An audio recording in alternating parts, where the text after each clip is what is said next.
오늘 은혜 받으실 하나님의 말씀은 열왕기상 3장 11절에서부터 15절까지의 말씀입니다. 열왕기상 3장 11절에서부터 15절까지 말씀을 다 같이 합독하시도록 하겠습니다. 이에 하나님이 그에게 이르시되 내가 이것을 구하는도다.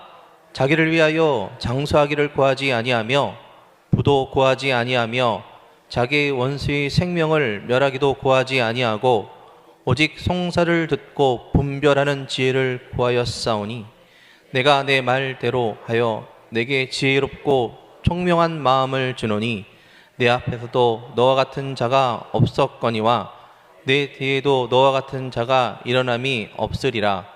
내가 또 내게 구하지 아니한 부귀와 영광도 내게 주노니 내 평생에 왕들 중에 너와 같은 자가 없을 것이라.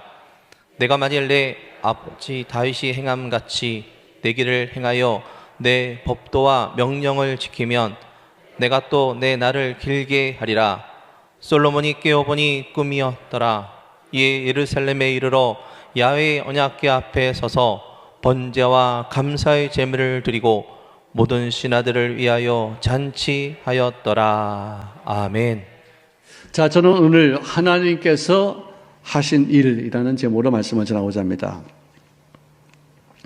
다윗이 이제 죽음을 눈앞에 두고서 그 왕권을 누가 차지하느냐.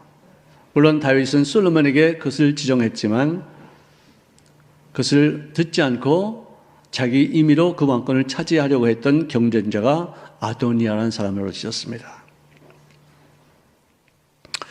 자, 다윗의 신하들도 이 사태를 주시하면서 어떤 왕자가 왕권을 차지할 것인지, 누구의 줄에 서야 될 것인지를 계산하고 있었는데 가장 유력한 사람을 다윗의 사남이었던 아도니아였었습니다. 그를 알고서 이 아도니아는 자기 사람들을 모으기 시작했는데요. 다윗과 더불어 함께 평생을 전쟁터에 살았던 1등 공신이었던 이스라엘의 총사령관 요압 장군이 거기에 가담합니다. 거기다가 다윗이 사울에게 쫓길 때 그를 도운 일로 인해서 제사장 84명과 더불어 함께 죽임을 당했던 아히멜렉이라는 사람이 있었는데 그의 아들 아비아달이 또 거기에 가담합니다. 다윗은 자기 목숨을 살리기 위해서 자기가 죽음을 당한 것이 너무나도 고마워서 그 아들에게 사랑을 베풀고 많은 총애를 주었건만 그를 배신하고서 아비아달 측에 서게 되었습니다. 자, 그러니 군부의 최고 실력자와 종교계의 가장 막강한 제사장 이 요압과 아비아달이 걸출하게 보이는 아도니아의 편에 섰으니 이제는 왕권이 그에게로 넘어가는 것이 불보듯한 일로 나타나 있었습니다. 그런 사람을 모아서 즉위식을 거행할 것을 계획합니다. 자, 그런데 이 나단 선지자가 솔로몬이 후계자로 지목된 것을 알고 있었는데 어떻게 이런 일이 생기는가 싶어서 이 위기감에 급하게 밧세바를 찾아가서 사태의 심각성을 전달합니다. 밧세바는 다윗에게 사람을 보내어서 이런 상황이니까 왕께서 이 상황을 잘 정리해달라는 간청을 하게 되어서 결국 솔로몬을 왕으로 책봉하라는 명령을 받아내게 되었었어요. 그것도 모른 채 스스로 왕이 즉위식을 갖는 아도니아, 그 잔치 중에도 아비아달의 아들이었던 요나단이 나타나서 소식을 전하는데 솔로몬도 지금 즉위식을 갖고 있는데 그 이유는 다윗 왕이 직접 솔로몬을 왕으로 삼으셨기 때문이다 라는 그런 소식을 전합니다. 그 얘기를 들은 모든 아도니아의 신하들은 충격을 받고 두려움에 떨면서 흩어지는데 아도니아도 두려워해서 성막에 들어가서 제단의 뿔을 잡으면서 용서와 보호를 구하는 그런 의식을 했습니다. 그러자 솔로몬은 그를 살려주는데 단 한 가지 조건이 있었어요. 그가 만일 선한 사람일진데 그의 머리털 하나도 땅에 떨어지지 아니할 것이다. 그러나 그에게 악한 것이 보이면은 그는 죽을 것이다. 딱 이 이야기를 했어요. 그러면 자기가 조심해야 되겠죠. 여러분 성경에는 미련한 자는 개가 토했던 것을 다시 먹음과 같이 그 행위를 반복한대요. 미련한 행위를 또다시 행한대요. 이 아도니아는 자기 어머니 밧세바를 통해서 솔로몬에게 한 청을 제시하는데 그 내용이 뭐냐면은 아버지를 즉 다윗이 죽기 전에 몸이 차가워서 그 몸을 따뜻하게 하기 위해서 수발들던 수렘 여자 아비삭을 자기에게 주어서 아내를 삼게 해달라는 그런 청을 올립니다. 아도니아는 성경에 보니까 다윗이 그에게 단 한 번도 야단쳐서 그를 섭섭하게 한 적이 없었다라고 기록했어요. 버릇되기가 하나도 없던 그런 사람이었어요. 상황 판단을 못하는 그런 사람이 있었어요. 솔로몬이 그 얘기를 듣고서 대노해서 너는 죽을 짓을 했다. 어떻게 아버지에게 수발들을 들던 여인을 내가 차지하려고 들었냐. 이 불효고 막심한 불충한 놈아. 그래서 그를 죽입니다. 자, 그러나 이 아비아달, 이 제사장은 자기 아버지 다윗이 위경에 처했을 때 그를 살리기 위해서 자기가 죽었던 그 제사장의 아들이었기 때문에 우리 아버지를 살린 너희 아버지로 인해서 내가 너를 죽이지는 않겠다. 그렇지만 너희 제사장 직분은 사표를 써라. 그래서 파면당합니다. 이 아비아달에 대해서는 이렇게 파면당한 그 모습을 성경이 열왕기상 2장 27절에 기록하기를 야훼께서 실로에서 엘리 집에 대하여 하신 말씀이 응하게 되었다고 말합니다. 그 말씀은 무슨 말이냐? 이 아비아달의 아버지가 엘리 제사장이에요. 그가 하나님 앞에 죄를 지었어요. 자식들을 엄청나게 망가뜨렸어요. 정말로 더럽고 추악한 일을 해서 하나님께서 내가 너희 집에 노인들이 하나도 없이 전부 다 젊어 죽게 할 것이고 나중에 결국에는 너희 제사장의 직분도 빼앗기리라고 예언했어요. 그것이 한 대, 두 대, 세 대, 네 대, 거의 한 5대, 100여 년이 지나고 나서 그게 이루어졌어요. 이런 가계에 있는 하나님이 심판하기로 하는 가계에 속해 있는 사람이 자기 편에 들었을 때는 분별할 수 있어야 되죠. 이 사람을 징벌하기 위해서까지도 하나님이 함께 징벌당할 아도니아 편에 서게 하는 거예요. 그리고 요압 장군도 여태까지 하나님 앞에서 다윗 앞에서 그를 위해서 충성한 것이 아니라 자기 자신에게만 충성했다는 사실 이런 사건들을 통해서 이루어지니까 하나님이 처단하는 거예요. 이것은 솔로몬이 한 일이 아니라 하나님이 다 이렇게 얽히고 설키해서 이렇게 이루어진 것이에요. 자, 이제 솔로몬이 아도니아와 더불어 거의 동시에 왕이 즉위식을 행했는데 너무 급하게 하다 보니까 잔치도 벌이지 못하고 외국의 축하사절단도 받지 못한 채 아주 초라하게 그냥 그야말로 형식적으로 이렇게 하게 되었었어요. 그렇지만 그 이후로부터 대세가 솔로몬에게 기울어지고 왕권을 획득하게 됩니다. 그런데 왕권을 취했지만 그에게는 걸림돌이 있었어요. 그게 뭐냐? 출신 성분이었어요.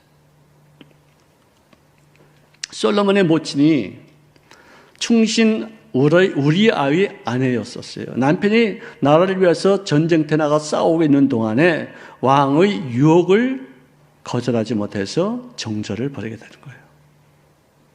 그래서 왕의 불륜으로 인해서 왕과의 그 불륜 때문에 이제 임신하게 됐는데 그것을 숨기기 위해서 우리아를 결국은 최전선에 보내서 거기서 전사하게 만듭니다. 밧세바는 자기 남편을 죽인 왕의 아내 되기를 마다하지 않았다. 결국 하나님께서 진노하시고 결국 다윗의 가정에 재앙이 많은데 형제들끼리서 살인극이 생기고 나중에는 압살롬이 아버지를 배신해서 아버지의 왕권을 탈취하기 위해서 아버지를 죽이려고 하는 그런 아주 파렴치한 그런 불효자식이 됐어요. 그 사이에서 많은 사람들이 애꿎은 죽임을 당했는데 모든 비극의 배후에는 다윗과 밧세바, 즉 자기 솔로몬의 부모야. 그들이 배후에 있었다는 것이에요. 그가 왕이 될 무렵에는 대략 한 20여 세에 불과했다고 아마 신학자들은 이렇게 말하고 있는데요.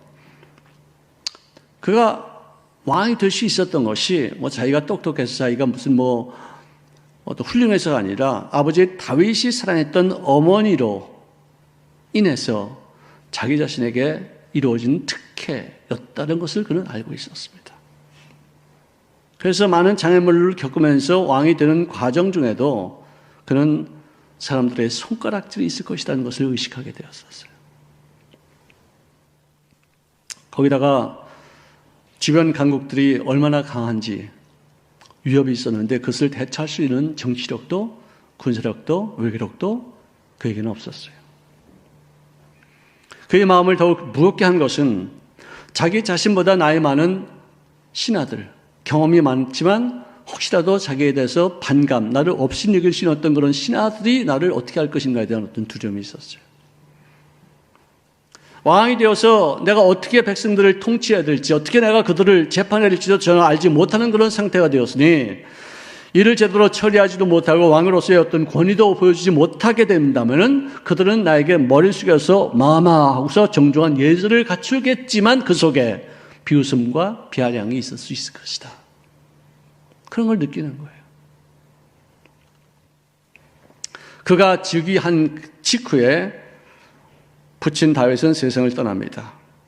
이제 자기의 흠을 잡으려고 하는 사람들의 눈이 아주 매섭고 눈초리가 아주 싸나운데 이제는 의지할 대상도 이제는 없어졌어요. 상처로 인해서 망가진 자화상, 또 즉위한 것 같이 보이지만 사람들에게 빈정거림의 대상이 되어지고 경배는 받고 있는 것 같지만 조롱도 함께 받고 있는 그런 상황이고 뭐든지 내가 내 마음대로 할 수 있는 것 같지만 현실적으로는 무기력한 그런 왕에 불과한 것이었어요. 이렇게 4년 초과의 상태에서 답답하게 이를 데 없는 그런 상황이었는데 성경을 우리가 읽어봐도 열왕기상 1장에서는 그가 어렵게 왕이 된 어떤 상태를 말해주고 있어요. 2장에서는 유일했던 버팀목 이 다윗 자기 아버지가 죽었어요. 그랬으니 이제는 3장에 나오면 술이나 퍼마시고 자기 어떤 그 신세를 한탄하면서 국정을 돌보지 않고 타락하는 어떤 그런 폭군의 모습으로 나타날 수 있을 텐데 그렇지 않았었어요. 3장에서 그의 생애 중에서 가장 아름다운 장면을 기록한 성경 말씀이 있었습니다. 이것 때문에 그는 존재할 수가 있었어요. 그가 예루살렘 북서쪽에 약 10km 정도 되는 곳, 한 마을을 찾아간 그 일 때문이었던 것이에요. 열왕기상 3장 4절에 보니까 얘 왕이 제사하러 기브온으로 가니 거기는 산당이 큽니다. 솔로몬이 그 제단에 1000번제를 드렸다.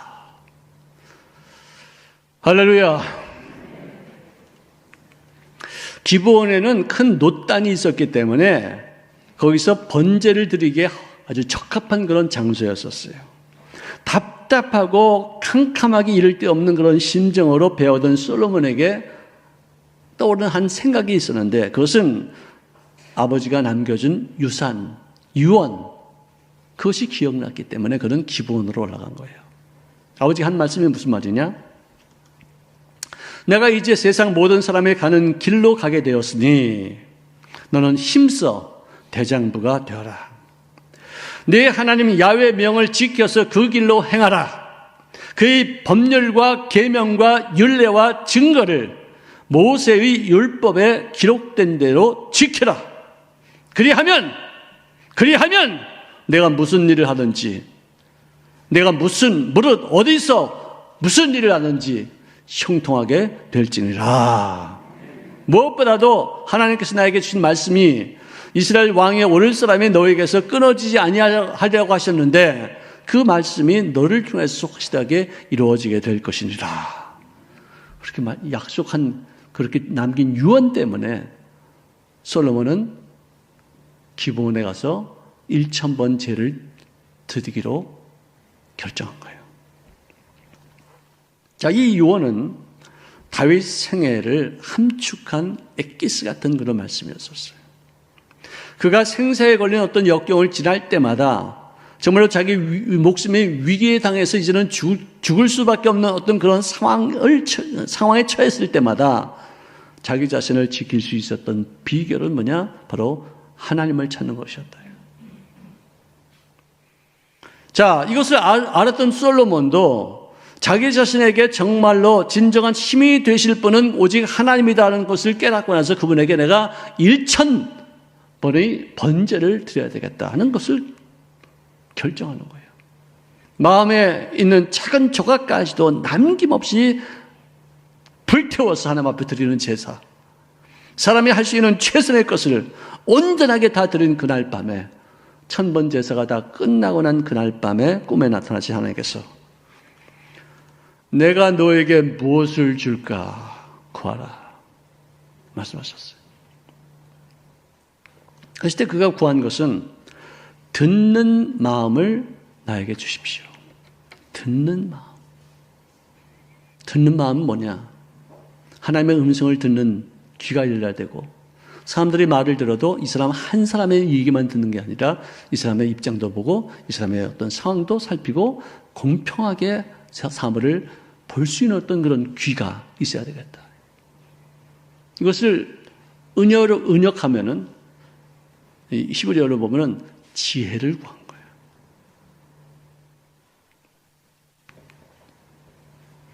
자, 그렇게 해서 나에게 주의 백성들을 재판하며 선악간에 분별하시는 능력을 허락하여 달라고 기도했었어요. 그랬을 때 하나님께서는 그 기도를 들으시고서 너는 정말로 합당한 기도를 했다. 보통 사람들 같으면 나에게 부를 주십시오. 나에게 명예를 주시옵소서. 내 대적을 다 없앨 수 있는 힘을 주시옵소서. 또 나에게 무병장수의 복을 나려 주시옵소서 이렇게 말할 텐데 너는 어떻게 지혜를 구할 수 있겠느냐. 그러므로 네가 합당한 것을 구했으니 내가 너에게 네가 구하지 아니한 부귀와 영광도 너에게 주노니 내 평생의 왕들 중에 너와 같은 자가 없을 것이다. 할렐루야. 지혜가 귀하다는 것을 아는 지혜로운 사람이었어요. 그런 지혜를 구하기 전에 이미 모든 문제를 해결하시는 방법은 뭐냐? 지혜가 제일 우선이라는 것을 알았던 지혜로운 사람이었어요. 밤낮 이것 구하고 저것 구하고 이것 문제를 해결해달라고 그렇게 하는 게 아니라 이 문제를 어떻게 해결할 수 있는 것인가를 하나님 앞에 귀를 열고서 듣고 하나님의 음성을 들으며 또 상황을 우리가 정확히 파악해서 어떻게 올바른 분별력을 갖고 판단할 수 있는 어떤 그런 지혜, 이것을 구하는 것이 정말 중요한 것이에요. 누구든지 지혜가 부족하거든 후히 주시되 꾸짖지 아니하시는 하나님께 구하라 그리하면은 주시리라. 할렐루야. 약속하셨어요. 예수님이 그래서 왜 우리가 잘 되느냐, 왜 우리가 복 받느냐, 왜 우리가 점점 더 좋아지느냐, 지혜의 말씀을 우리가 배우기 때문에, 기도하면서 주님의 음성을 듣기 때문에, 하나님께서 올바른 선택을 하시는 지혜로운 어떤 말씀이 성경에 기록되어 있기 때문에 예수 믿고 잘 될 수밖에 없는 거예요. 잠언서 3장 5절 이하에 보니까 너는 마음을 다하여 야훼를 신뢰하고 내 명철을 의지하지 말라. 이게 지혜라는 거예요. 네 지혜는, 네 꾀에는 한계가 있어. 이기적이야. 너 유익만 추구하는 거야. 하지만 하나님의 지혜는 폭이 넓어. 사람들을 다 살릴 수 있어. 여러 사람들에게도 같이 유익이 되는 그런 지혜야. 너는 범사에 그를 인정해. 이 말은 뜻은 뭐냐? 나쁜 일이 일어나도 하나님이 허락하신 것이다.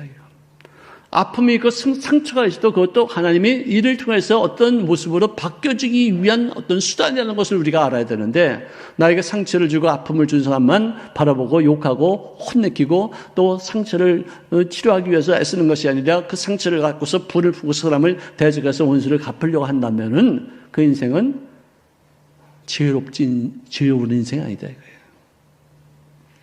범사에 그를 인정하라. 참새 한 마리도 그의 어떤 허락이 없으면 땅에 떨어지는 법이 없다. 그분이 나의 머리털까지 다 세심받으고 나를 사랑하시고 나를 존귀 여기시고 내가 십자가에서 못 박혀 죽기까지 그분이 나를 대신해서 심판받으시는데 나에게 해코지 하실 분이 아니지 않느냐. 그 어려움도 나에게 필요하다 하셔서 준 것이라면은 그를 통해서 성장의 기회로 삼고 그를 통해서 더욱더 자기를 변화시키시는 기회가 되어지고 하나님께서 이를 통해서 이루고자 하시는 그 계획에 우리가 동참하는 삶이 되어야 되는데 그렇지 못한 것은 어리석은 것이다. 범사에 그를 인정할 때 그 아픔 속에서 그 나쁜 일 속에서 내가 보기에 내가 내 등에다 칼을 꽂는 어떤 그런 배신감 속에서도 하나님을 인정할 때 그분이 우리의 발걸음을 인도하실 줄로 믿으시길 바랍니다. 잠언서 9장 10절에는 야훼를 경외하는 것이 지혜의 근본이요 거룩하신 자를 아는 것이 명철이니라. 경외라는 말과 거룩이라는 말이 나와요. 경외는 뭐냐? 두려워하는 거예요. 무서워하는 거예요. 근데 두려워서 덜덜덜 떨고서 아무것도 못하고 그냥 사죽이 돼가지고 이렇게 이런 두려운 게 아니라 마음의 옷깃을 여미고 위에서 하나님이 나를 보고 계시다. 언행심사를 조심하자. 하나님이 보고 계시기 때문에 나는 모든 면에서 그분이 기뻐하시는 일을 내가 감당하는 것이지 그분이 싫어하는 일들을 내가 하지 않겠다는 마음 먹는 것이 그것이 하나님을 경외하는 거예요. 우리가 너무나도 좋은 일들을 만나고 하나님은 좋으신 분으로만 생각했는데 경외심에 대해서 좀 부족한 점이 없지 않아 있었어요. 저도 농담 좋아하고 우스갯소리 잘하고 사람들을 이렇게 기쁘게 하는 어떤 그런 일을 하다 보니까 잘못하면은 헛된 소리 할 때도 있었어요. 하나님을 경외하지 않는 어떤 그런 말도 없지 않아 있을 수 있었어요. 혹시라도 제가 좀 변화되어서 좀 딱딱하고 좀 이렇게 엄중하게 이렇게 옛날 같지 않으면은 내가 좀 변했다라고 생각해 주시기 바랍니다.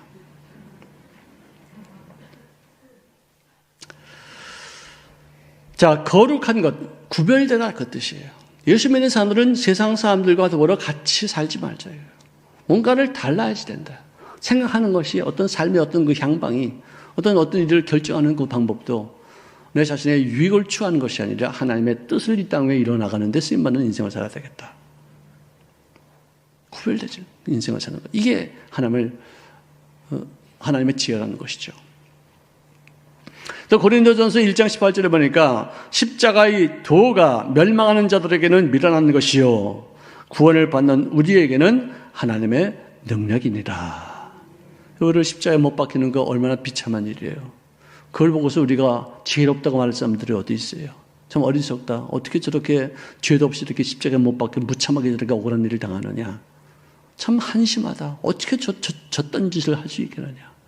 우리가 나에게 상처를 준 사람에 위해서 내가 기도하고 그 사람이 어려울 때 내가 도와주는 것. 야, 너 어떻게 넌 소갈머리도 없냐?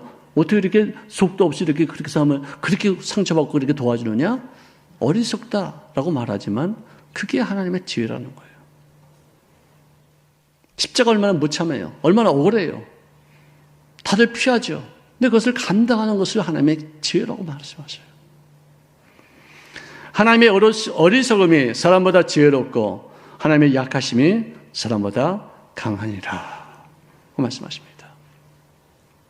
여러분들 오늘 우리가 신문을 봐도 텔레비를 봐도 어떻게 이런 일들이 일어날 수 있을까? 막 혼미스럽고 혼란스럽고 정말 누가 이런 말 하고 누가 이런 일이라고 이런 사건이 기열되어 있고 막 이렇게 막 한데도 보니까 많이 보면은 하나님이 하시는구나. 어떻게 이 사람이 어떻게 이때 이렇게 나타나서 이런 말을 할 수 있지? 어떻게 이 사람이 어떤 이런 행위를 할 수 있지? 깜짝깜짝 놀라면서 충격도 받고 너무나도 정말 이상하다 하지만 잘 가만히 보면 이 속에 보이지 않는 하나님의 손길이 막 움직이고 있다는 것을 우리가 알 수 있어요. 근데 걱정하지 않아요. 나라는 잘 될 거예요. 북한이 앞으로 어떻게 될지 누가 알아요? 아무도 몰라요. 하나님이 어떤 지혜를 갖고 계시는지 어떤 숨은 계략을 갖고 계시는지 우리가 알 수 없어요. 믿음으로 감사함으로 기쁨으로 기도하면서 주님의 때를 맞추고 주님의 인도하심에 우리가 민감히 반응하시는 우리가 되시기를 주의 이름으로 축원합니다. 세상의 지혜는 우리를 교만하게 만듭니다. 그리고 세상의 꾀는 나 자신만의 유익을 추구하게 만드는데 하나님의 지혜는 뭐냐? 모두가 다 함께 살 수 있는 아이디어예요. 모든 사람들에게 유익이 되시는 아이디어예요. 사람들에게 생명의 능력을 전하시는 그런 좋은 생각이 지혜예요. 세상의 지혜는 왕으로 칼을 의지하게 합니다. 그러나 하나님께서 일하시는 것을 보고 다윗이 다 보았잖아요. 솔로몬이 다 보았잖아요. 자기가 한 일이 없어요. 정말로 어떻게 이런 일들이 이렇게 막 생기고 이 사람들은 여기 들어가고 이 사람이 이렇게 들어가고 그래가지고 어떻게 죽게 되고 뭐 이렇게 없어지고 어떤 사람도 일어나고 막 이런 것을 보면서 심지어 자기의 엄마까지도 분별력이 없었다는 것을 깨닫게 되잖아요. 어떻게 그런 심부름을 해요?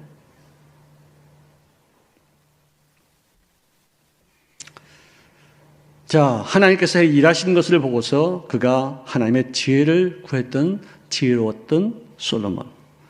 자기 자신의 유익보다도 철저하게 하나님의 사람이 되게 하시는 지혜를 가질 수 있기를 주의 이름으로 축원합니다.